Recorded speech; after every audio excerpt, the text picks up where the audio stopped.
Вы смотрите новости Татарстана, в студии Алексей Калиничев. Здравствуйте. Мы продолжаем рассказывать вам о самых ярких, а порой неизвестных событиях столетней истории ТАССР. Такие были 18 февраля.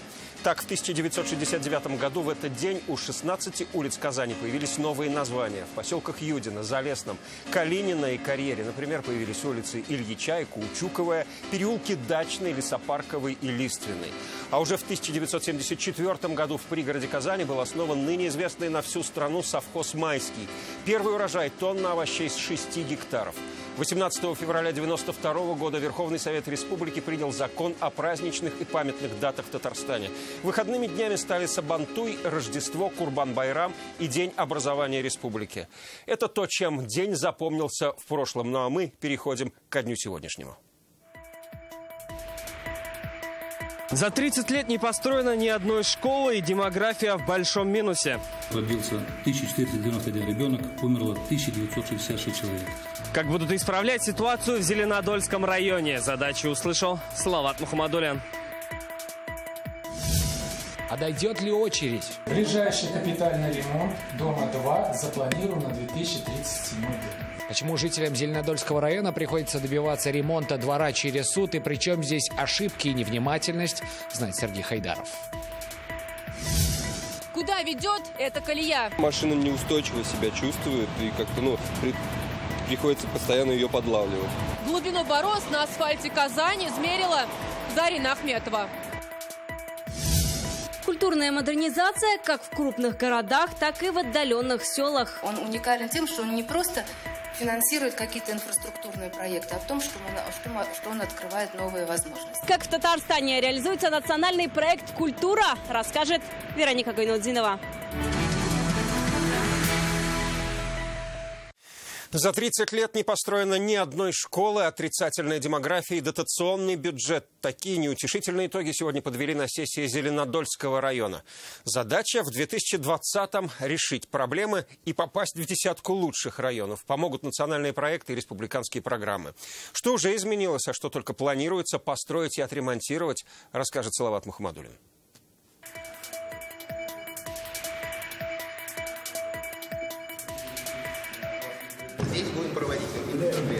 Встать, суд идет. Теперь не в серых кабинетах и не по скрипучему полу. У Зеленодольского городского суда новая прописка. 16 залов для заседаний плюс спортзал. Стоимость ремонта 160 миллионов рублей. Фактически, вот это завершение программы. Мы построили новые здания в Нижнекамске, новые здания в Набережных Челнах. И буквально несколько месяцев назад мы открыли в Чистополе.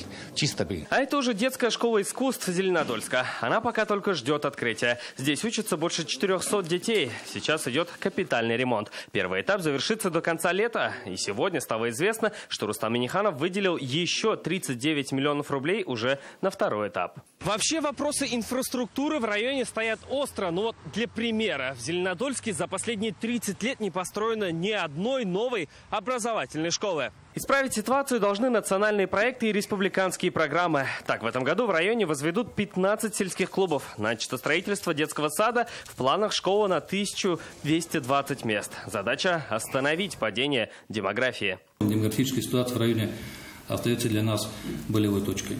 В минувшем году родился 1491 ребенок, умерло 1966 человек. Уже в течение 30 лет в Зеленодольском районе смертность превышает рождаемость. В аутсайдерах район по эффективности работы учреждений здравоохранения. Еще один вопрос – использование сельхозземель. В обороте только треть, а на 22% выросла задолженность по налогам. По состоянию на 1 января 2020 года задолженность по району выросла на 22%, достигла 230 миллионов рублей. Я прошу не забывать, что эти средства позволили бы расширить мероприятия по достижению задач социальной направленности. Так что фронт работы у района в этом году большой. Ударный труд должен поддержать и новый статус. Сейчас Госдума рассматривает закон о присвоении Зеленодольску почетного звания «Город трудовой доблести». Салават Мухаммадуллин, Марат Зайдуллин, ТНВ, Зеленодольский район. 119-й в очереди, а ремонт ждет только в 2037-м. Сегодня Конституционный суд республики рассмотрел обращение Алексея Туганова из Зеленодольска. Его и соседей не устраивает, как реализуется муниципальная программа «Стандарт двора». По словам мужчины, порядок очереди на ремонт постоянно меняется, откидывая их на десятки лет назад.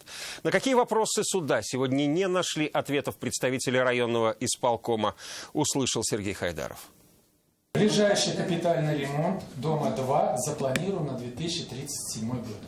Вот такой неутешительный прогноз. Желание улучшить свой двор привело Алексея Туганова в Конституционный суд. По словам зеленодольца, сначала его дом был 102-м в очереди, затем его чудесным образом откинуло на 119-ю строчку. Дома, которые находились по последовательности ниже, значит, моего, ниже рейтингом, как говорится, были признаны ремонты 30 домов. А по каким критериям исполком района распределяет очередь, спросил сегодня суд. Система бальная, отвечает исполком Зеленодольска. Тут учитывают даже, участвуют ли жители в городских мероприятиях и их сознательность.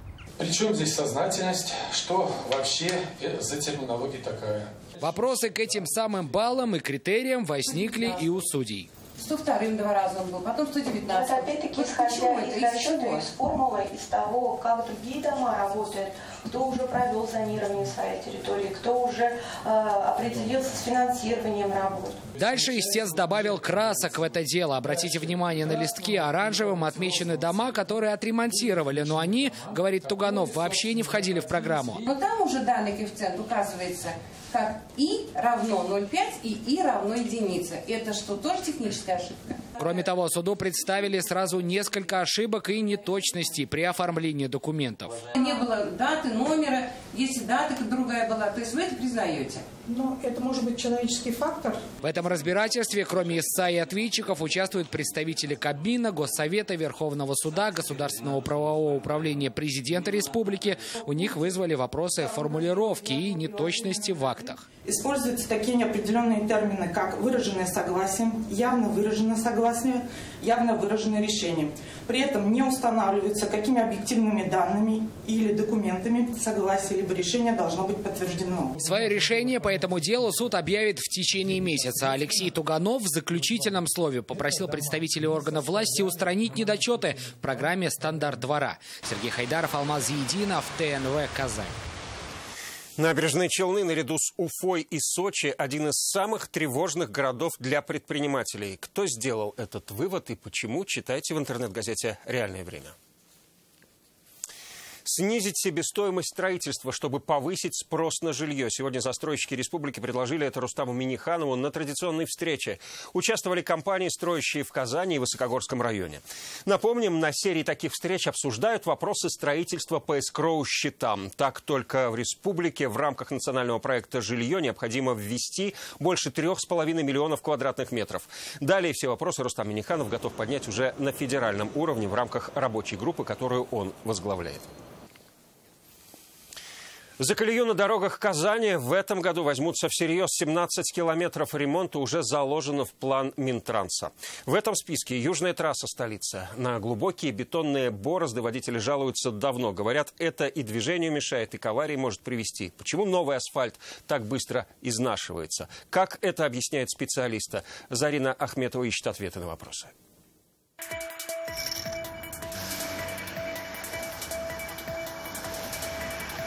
Мы находимся на проспекте Победы, и на этой дороге на каждой из 5 полос вот такие вот глубокие колеи. Одну из них мы решили измерить с линейкой. Рания, сколько? 6 сантиметров.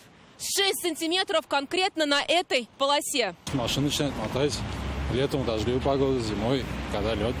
С колеей на дороге Ренат Габдуллин встречается каждое утро. Через нее проходит маршрут до дома. Его мнение о том, что этот изъян на дороге создает помеху движению, поддерживают и другие водители со стажем. Машина неустойчиво себя чувствует и как-то, приходится постоянно ее подлавливать. Скользкая дорога перед построением, бывает. Последний раз ремонт на этой дороге делали в 2016-м. Чтобы наглядно показать, насколько асфальт продавлен за эти 4,5 года, мы взяли с собой игрушечную машинку. Как оказалось, она с легкостью может пройти под линейкой. Подобные неровности можно найти на других улицах столицы, что повлияло на покрытие. Этим вопросом задались и в ОНФ. Жалобы на качество дорог поступают и к ним. По словам представителей штаба, сказываются на асфальте интенсивность движения, шипованные шины, узкие полосы и несоблюдение технологий. Они не рассчитаны на то интенсивное движение, которое сейчас существует в городе. Верхний слой снимают, а на него накатывает уже другой. Вот. А на самом деле что происходит? Нижние слои-то, они структурно они разрушены. И применением строительных материалов. Например, у нас гравий ложит 50%, а нужно как минимум 70%. Об этом еще несколько лет назад говорил и Рустам Минниханов. Очень неприятно, когда у нас через 3 года колея появляется, через 3-4 года верхний слой изнашивается. Значит, мы что-то не докладываем, значит, что-то мы не так делаем. Оставлять дорогу в таком состоянии не будут. В этом году подрядчики Минтранса отремонтируют несколько дорожных участков столицы в рамках национального проекта. В программу ремонта включены проспект Победы от улицы Завойского до улицы Губкина, улица Арбузова, проспект Ямашева от улицы Арбузова до 3-й транспортной дамбы. Общая протяженность вот этого участка составляет 17 километров в обоих направлениях. Кроме того, в этом году по проекту улицы Победы в честь 75-летнего юбилея отремонтируют 23 дороги по всей республике. Зарина Ахметова, Ринат Сафин, ТНВ, Казань. Из-за непогоды и сильного ветра аэропорт Казань сегодня не смог принять несколько прибывающих рейсов. Среди них оказался и самолет, вылетевший из Екатеринбурга вчера вечером. По словам очевидцев, авиалайнер «Руслайн» около 30 минут кружил в воздухе, после чего вернулся обратно в порт вылета.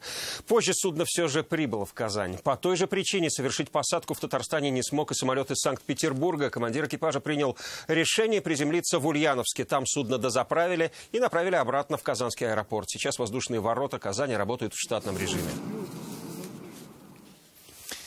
Вы смотрите новости Татарстана. Вот о чем далее. Только положительные эмоции. Я невероятно просто восхищаюсь этими ребятами, их возможностями. Театр актеров с особенностями здоровья «Эмоция» поставил в Казани свой спектакль. О пути от задумки до воплощения Рамиль Шайдулин. Вперед из песней. Через какие испытания готовы пройти юные кадеты, чтобы доказать звание лучшего, знает Наталья Мезина. Рустам Минниханов сегодня встретился с новым руководителем Следственного управления Следственного комитета России по Татарстану Валерием Липским. Ранее он был зам руководителя Следкома по Башкортостану.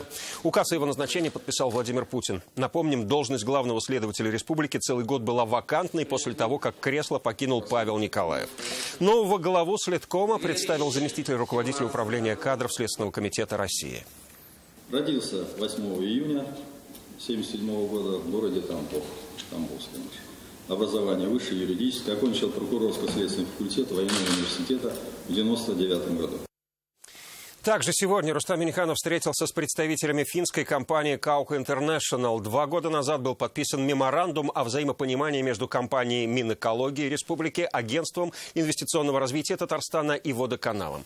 Сегодня финские коллеги представили свои предложения по рекультивации иловых полей в Казани, защите грунтовых вод от загрязняющих веществ и другие экологические проекты. Все предложения Рустам Минниханов поручил изучить профильным специалистам.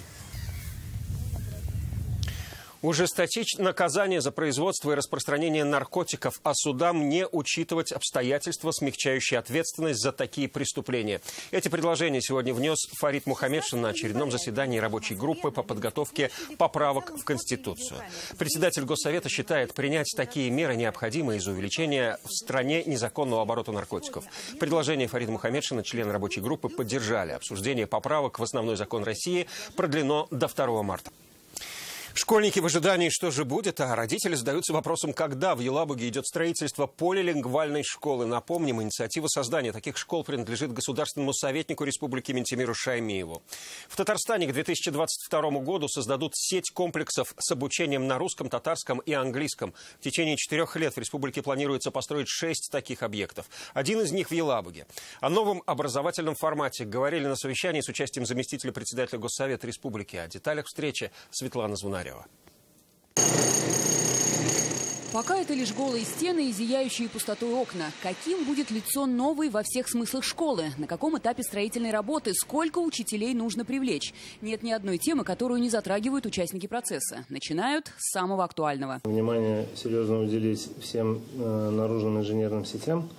Понимание есть, тех условия получены. Мы вот сегодня проговорили, что как только там у вас кран убирается, надо будет сразу вода, канализация, тепло. На данный момент в школе устанавливают окна и монтируют вентиляционную систему. Пока все работы идут по графику. Мониторинг отстроим, отрегулируем с тем, чтобы раз в 10 дней мы получали точную ситуацию, что по графику, где отставание, где опережение. На базе полингвального комплекса планируют создать музейно-образовательный центр, который станет первым в России. Сегодня идет реставрация зданий, отведенных для создания центра. Единственный такой продукт, который будет осуществлен здесь у нас в Елабуге, и он будет сюда привлекать детей со всего нашего Камской агломерации. И поэтому, вот эта идея была поддержана и Рустамом Нургалеевичем. Профильное обучение будет вестись по 4 направлениям: химико-биологическое, физико-математическое, лингвистическое и социально-гуманитарное. Новой школе понадобится 83 педагога. Чтобы избежать дефицита кадров, планируют привлекать специалистов со всей республики. Ожидается, что свои двери школа откроет в новом учебном году. Светлана Звонарева, Регина Люртаева, Айрат Шигалямов, ТНВ, Елабуга. Закон о бесплатном питании для младших школьников принят. Напомним, он был внесен в Госдуму в сентябре прошлого года с специальной рабочей группой. О новых условиях питания россиянам сообщил Владимир Путин в послании Федеральному собранию. Сейчас на реализацию закона отвели 3 года. Регионам будут выделены субсидии. В Татарстане новый законопроект обсудили уже на прошлой неделе. Рустам Минниханов поручил Минобру республики совместно с Роспотребнадзором контролировать качество школьного питания, а также проверить укомплектованность столовых работниками пищеблока.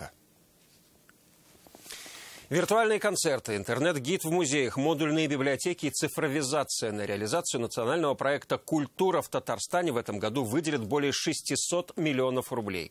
О том, как он реализуется, журналистам сегодня рассказала Ирада Аюпова.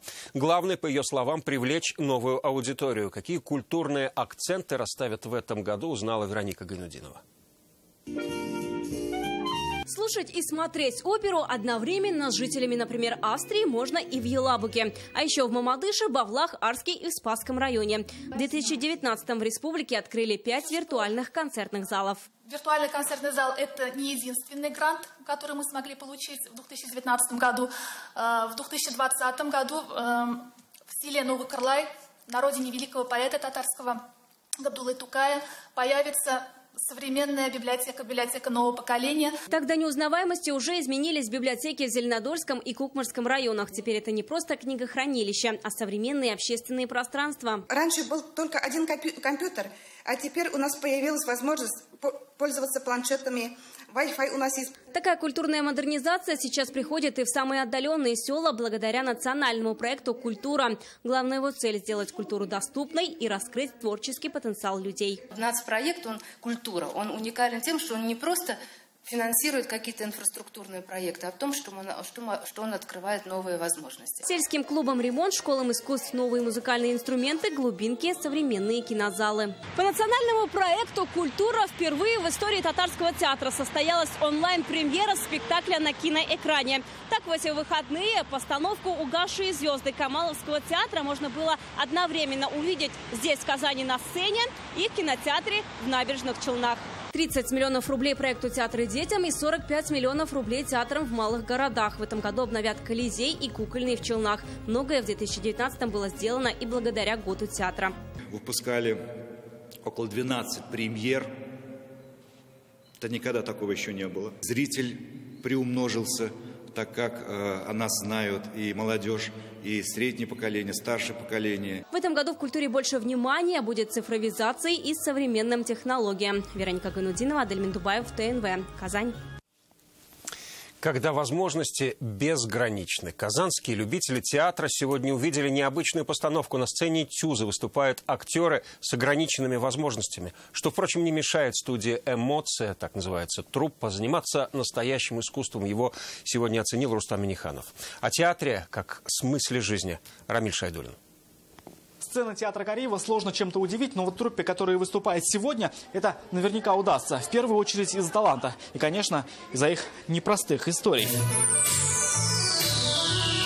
Это театр, в котором играют люди с особенностями здоровья. Театр «Эмоция». Сегодня на их спектакле президент республики. Мы сегодня посмотрели прекрасную работу. Вот коллектив «Эмоция» за короткое время уже и на российском уровне, и на фестивалях себя проявили как очень высокопрофессиональный коллектив, и мы сегодня в этом убедились. Аплодисменты. Коллективу студии «Эмоция» вручается сертификат на приобретение специального оборудования. В прошлом году их наградил Владимир Путин грантом за реализацию такого театра. Мы активно участвуем в разных молодежных форумах, грантовых конкурсах. И «Доброволец России» – это грант, именно вот эта награда, грант на реализацию 10 показов в специальных школах Татарстана, которые мы будем делать в этом году. Отдельным вниманием к самому спектаклю и истории написали сами театралы, поэтому, наверное, можно говорить, что история про них, но чтобы зрители тоже нашли в ней себя. Я, пожалуй, пораньше лягу спать. Завтра ответственный день. Это такой своеобразный урок, как нужно себя любить, потому что каждая постановка ты это переживаешь через себя и как бы получаешь новые ощущения потом. Это очень дает внутренний рост. И если человек, допустим, не сильно раньше был уверен, то после таких выступлений публичных уверенность с каждым разом становится все больше. Ну, тут идея ясна, что нужно всегда свои корни держать рядом с собой. Никогда не покидать свою родину и всегда быть рядом с ней. Каждый спектакль, он раскрывает, наверное, из глубины достает чувство, то, что испытывает каждый из нас. Я невероятно просто восхищаюсь этими ребятами, их возможностями. И знаете, после каждого спектакля я говорю себе, нам нельзя жаловаться на жизнь. Иди и вперед. Сегодня это уже труппа, известная минимум в 12 городах России. За их плечами 40 спектаклей. У них всегда хороший свет, звук и декорации. И все это на добровольных началах. Рамиль Шайдуллин, Алмаз Единов, ТНВ, Казань. К другим темам. Чтобы Родину защищать, сегодня 150 лучших кадетов из 15 районов Татарстана собрались в центре «Патриот». Плавание, строевая подготовка, бег, знание истории и творческий конкурс. Впереди 3 дня испытаний. Первый увидела Наталья Мезина.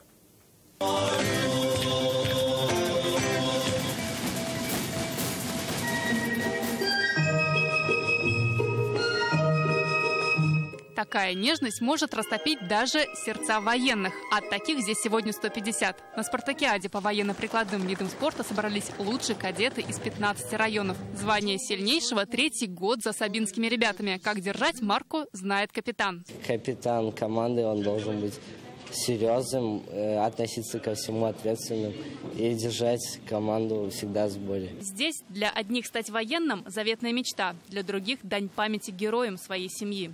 У меня дед на войне был. Вот я по его линии как бы пошел. Хочу стать военным. Защитников здесь готовят на совесть. В пример те, кто уже прошел военную школу. Каждый гражданин нашей Родины должен жить патриот, который в трудную минуту всегда будет готов защитить свою Родину, ну а в мирное время достойно и качественно работать. За эти 3 дня кадеты испытают себя в стрельбе, беге, плавании, строевой подготовке. Но кроме того, они смогут почувствовать себя и настоящими внешними пилотами. Здесь авиационный отдел Росгвардии расскажет, как с помощью вот таких установок работает в горячих точках. А кроме того, сборка-разборка автомата, подтягивание и даже творческий конкурс эссе. Показывают свои умения и знания, которые получили в своих кадетских школах. То есть это поэтому и называется спартакиада, то есть выбирает лучших из лучших. Уже на следующей неделе финалистов ждет следующее испытание – военно-спортивная игра «Победа». Лучшие защитят честь Татарстана на всероссийских соревнованиях в Москве. Наталья Мезина, Вадим Илларионов, ТНВ, Казань. Они совсем не боятся людей, выходят на оживленную трассу и подолгу позируют. Сразу несколько водителей выложили видео красивых оленей на дороге Нурлат-Алексеевск. На кадрах видно, как 3 рогатых не спеша появляются перед автомобилями и что-то пробуют на асфальте. Как предположили пользователи, дорогу обрабатывают пескосоляной смесью. Соль и привлекает их сюда. Олени обитают в Белярском заказнике. Этой осенью животные также были замечены на трассе в Аксубаевском районе. Стоит отметить, что водители мешать животным не стали и продолжили движение только после того, как олени ушли на обочину. На этом все. Далее о погоде и всего вам доброго.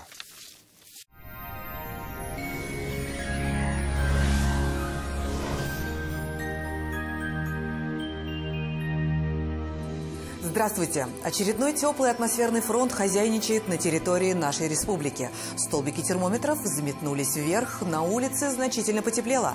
О погоде на 19 февраля после небольшой информации. Вам нужен шкаф-купе. Качественный, недорогой и со скидкой 20%. Тогда звоните в Данил Мастер 2 167 166. Адрес Восстание 23. По данным сервиса Яндекс.Погода, в среду на юго-востоке в Бугульме, Бавлы, Азнакаево будет пасмурно, около нуля, на дорогах очень скользко. На северо-востоке, в Нижнекамске, Набережных Челнах, Елабуге облачно, местами снег. Плюсовые температуры сохраняются. На севере Татарстана, в Агрызе, в Менделеевске, Актаныше без существенных осадков около 1 градуса тепла. На северо-западе, в Арске, в Кукмаре, Балтаси будет пасмурно, без осадков и около нуля. На юго-западе, в Болгаре, в Буинске, Дрожжаном будет облачно, не исключен снег. Для центральных районов республики 19 февраля будет пасмурным и сырым. Февраль близится к своему завершению, и все явственнее ощущается дыхание весны. В последующие сутки изменений в погоде не ожидается, лишь осадков станет меньше. Федеральная сеть медицинских центров «Доктор Ост» – лечение самых сложных заболеваний позвоночника и суставов без боли и хирургического вмешательства. За 10 лет в 10 городах России врачами клиники отменено более 10 тысяч операций. Артрит, артроз, остеохондроз, боль в спине и суставах может надолго выбить из колеи. Выход есть. Доктор Ост самые грозные заболевания позвоночника и суставов лечит по передовым технологиям, без операции и без протезов. Поспешите в Доктор Ост. В Казани будет облачно, ночью и утром местами снег. В ночные часы ожидается около 0 градусов, днем +1. Ветер юго-западный, умеренный. Атмосферное давление 751 миллиметр ртутного столба. Влажность воздуха повысится и составит 94%. В магнитном поле Земли спокойно. На дорогах сохраняется гололедица. Будьте предельно внимательны. На этом все. В студии была Лейла Латыпова. Всего доброго и до свидания.